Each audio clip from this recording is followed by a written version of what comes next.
Hi, welcome to the workshop. My name is Eve. Today we'll be planting up these super adorable umbrella planters. You can see I have a couple of options here in front of me. The first is the sun and the second is the shade.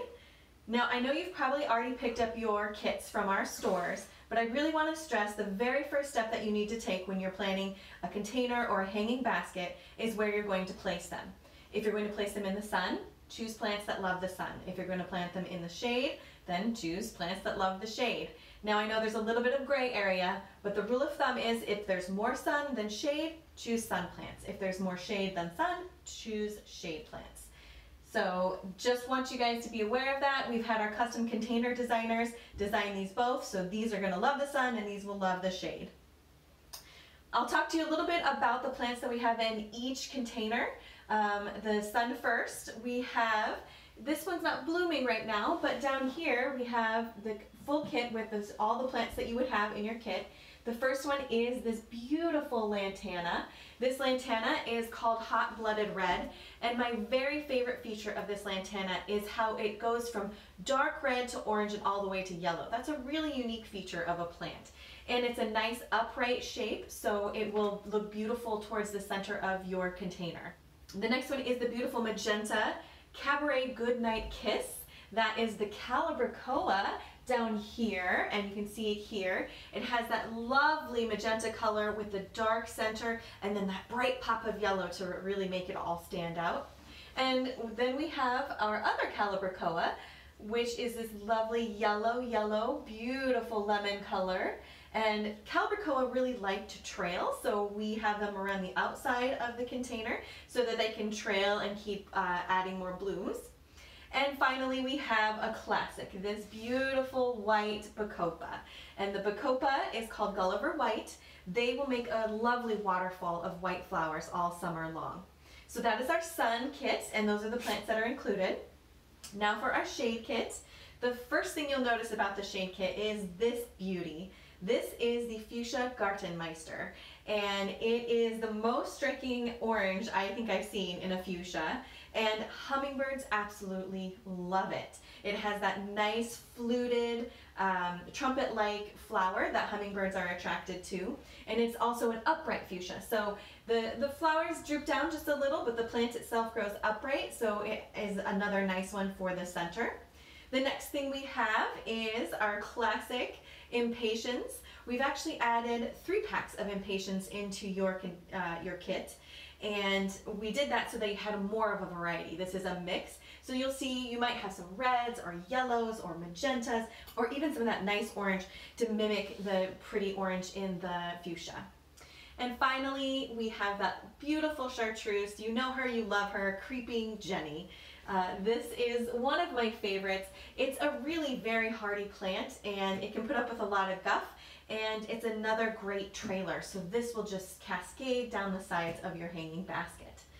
So now let's get on with planting the kit.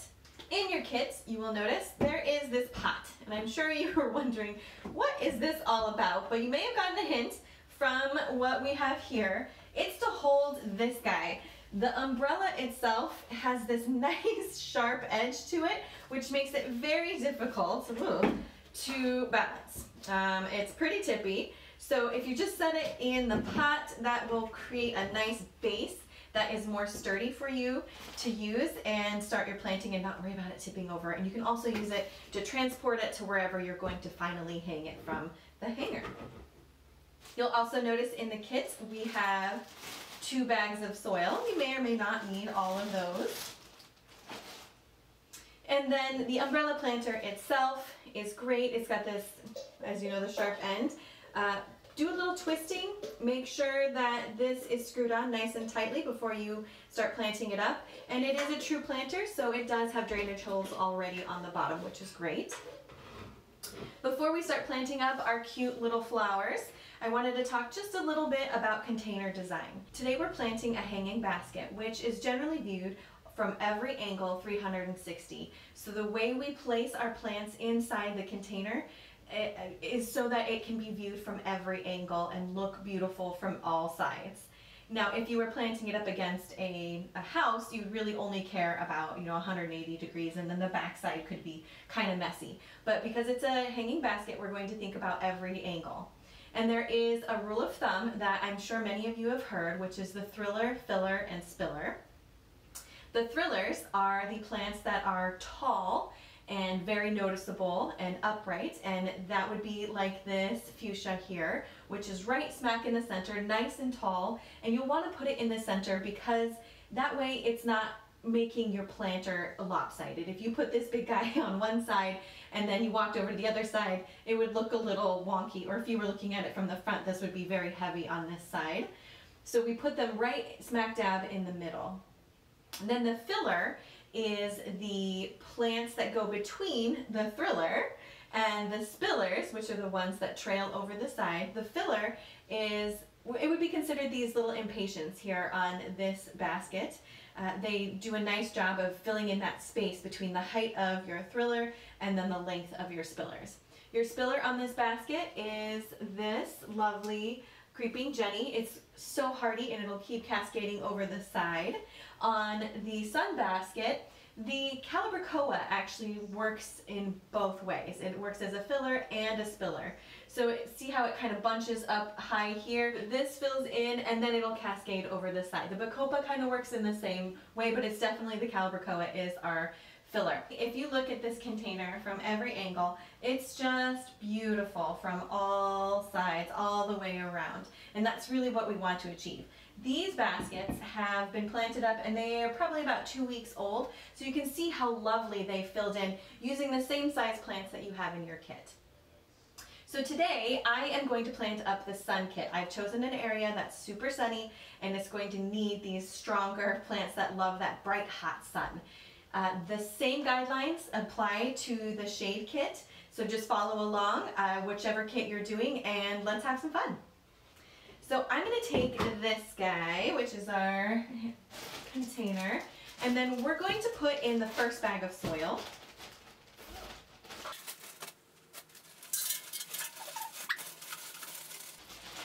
Give you a nice little base there.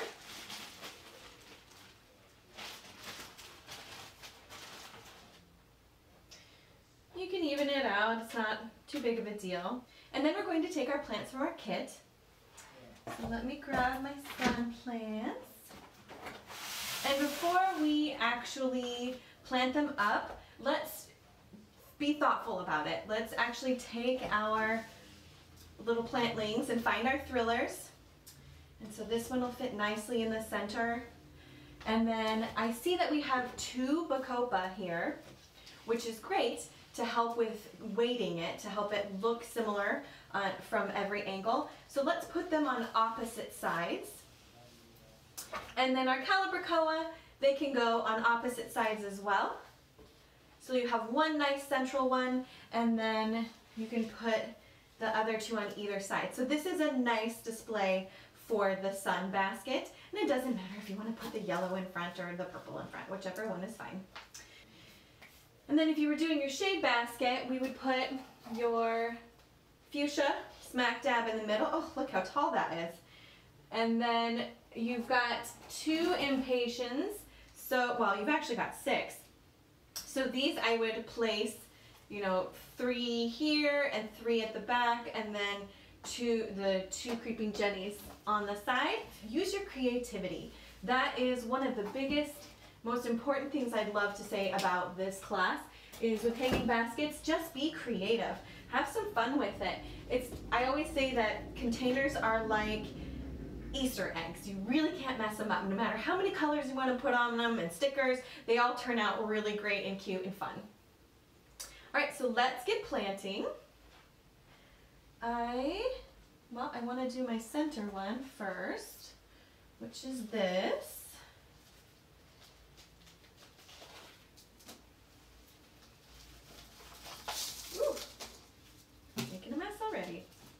And you'll see at the bottom here, it needs a little bit more leg room. You need to rough it up a little bit at the bottom. Get those roots roughed up a little bit. And then this one is super big, and it's going to be a little bit more on one side or the other. That's what's going to happen with your center one. If you want to kind of carve out a little space for your hanger to go in between, you can definitely do that. Make sure you dig a hole so it sits down in there nicely. You want it about an inch. You want the top of the soil about an inch from the top there. That's pretty good.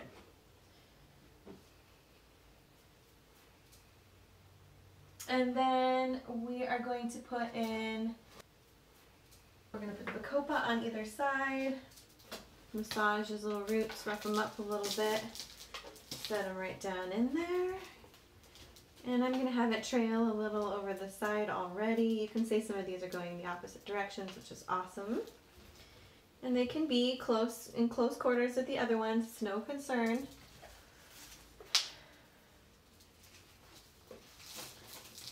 And this little bacopa, set them right there.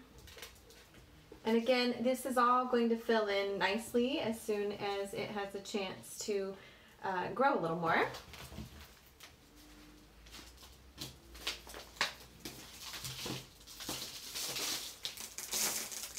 Calibrachoa, let's put that one right there. See already, filling in, and then this cute little one on the back side. And then all we do is we take the second bag of soil,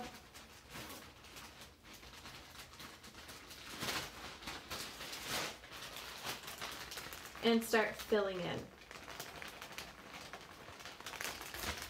Your plants might get a little dirty, you can blow on them, the wind will usually take that dirt off. You want to fill in all of those empty spaces, cover all the roots. They like to be nice and tucked in, snuggled in bed, so you push it all down.